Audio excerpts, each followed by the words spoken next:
Okay, so my next video is on scalp.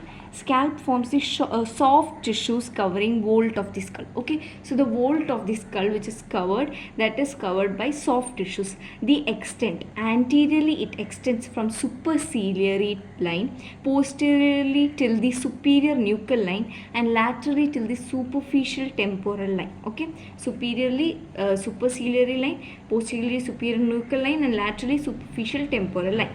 Now the layers are SCALP: skin, connective tissue, aponeurosis, loose areolar connective tissue, pericranium. Hence this is called scalp.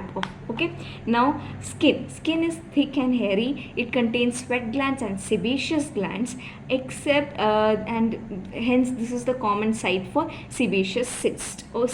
Okay, here sebaceous cysts are found most commonly.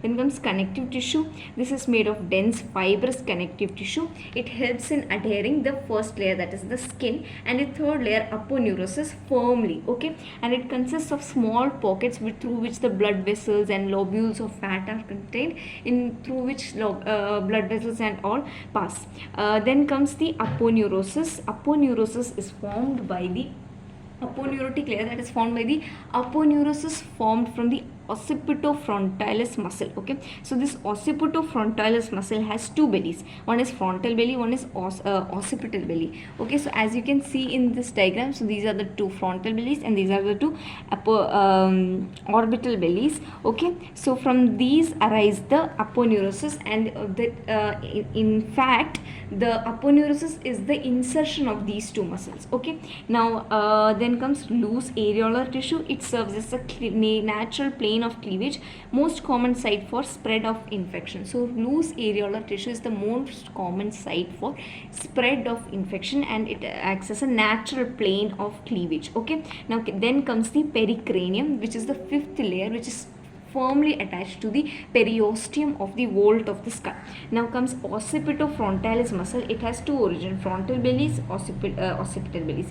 Frontal bellies originate from superciliary line, and they are close to each other. So as you can see, I have drawn them close to each other. Whereas in occipital bellies, they arise from superior nuchal line behind, and these are slightly farther apart from each other. Okay, and the insertion is therefore aponeurosis.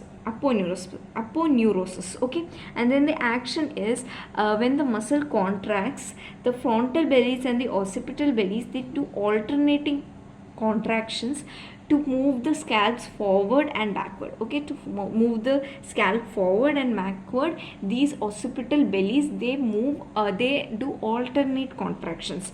Now the nerve supply is the frontal bellies is supplied by posterior auricular branch of facial nerve, and occipital belly is supplied by temporal branch. So you will learn the different branches of frontal or facial nerve. So one of the branch is posterior auricular nerve, which supplies front of the frontal bellies, and the other belly, occipital belly, is supplied by temporal branch. And in the next video I will be talking about the nerve supply, arterial supply, lymphatic drainage, and the surgical layers of the scalp. Okay, thank you.